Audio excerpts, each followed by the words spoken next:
So yun, good morning mga paps, mga padyak. Meron na naman tayong isang iba-bike check. Ayan, napaka-pogi nito. Dahil maraming dumadaan, change position tayo. Ayan, para makita nyo kung gaano ka pogi itong binild natin na Saturn Janus version 3. Ayan, ito yun lang naman yung pinakamabentang frame dito sa amin, sa Pops Bike Shop. Bakit nga ba pinakamabenta?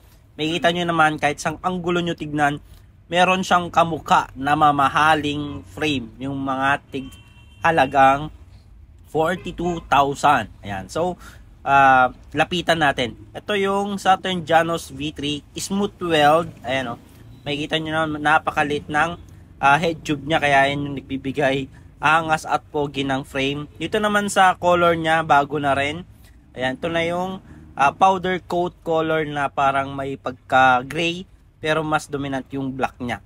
Dito naman sa mga pangalan niya, halos hindi nahalata kasi nakalagay na lang dyan yung stealth black na kulay. Dito naman sa seat post, 27.2 at yung mga lagay ng bolts, parehas sa mamahaling frame.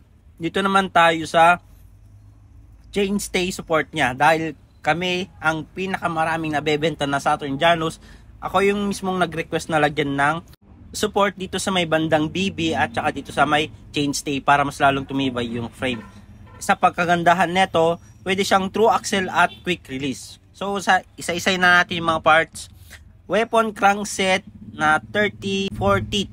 Ayan, alloy na yung chainring niya. Jore na chain. Sword cogs na 1150. Ayan, napakalaki niyan, pang ahon. Dito naman tayo sa RD, ginamitan natin ng Jore M6100 na may clutch. May mga nagtatanong kasi sa akin, M6100 ba may clutch? Lahat ng M6100 na 12 speed ay may clutch na. Dito naman tayo sa rimset, Pops Pro 1 rimset na may 1 year warranty. Ayan, may kita nyo itong rim natin, bago na. Ito na yung latest. Ito na yung Pops Pro 1 rim version 2. Ayan, may kita nyo yan, patriangle na yung itsura niya.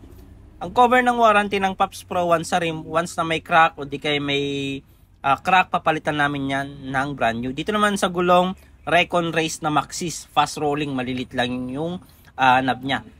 Dito sa saddle, Saturn Janus, Saturn seat post, sagmit yung seat clamp. Sa upuan, pwede nyong palitan, depende sa puwet nyo. Ayan.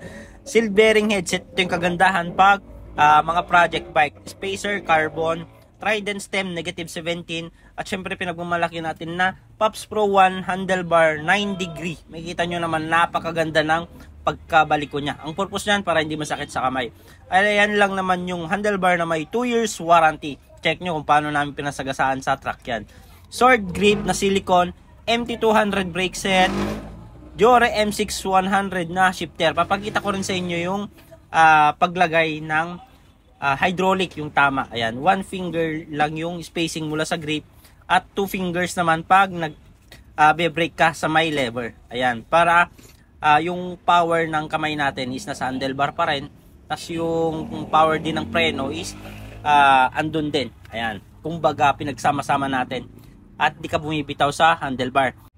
Dito sa fork, Saturn Air Fork Skull all black. Ayan, manual lockout, napakapogi niyan.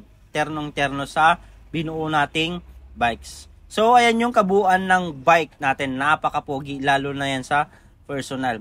Sa mga magtatanong kung magkano yung presyo niya, 27,900. Ayan na yung isa sa pinakamura at sulit sa price range na ganyan. Kung gusto nyo, bumisit lang kayo dito sa Pops Bike Shop, 2139 Aurora Boulevard, Santa Cruz, Manila. Thank you. At sa mga nasa malalayong lugar naman na gusto magpakita ng suportas dito sa Pops Bike Shop at gusto mag-order, ayan, visit lang kayo dito sa mga legit account namin. Dito lang kayo pwedeng makipag-transact para legit at di kayo may scam.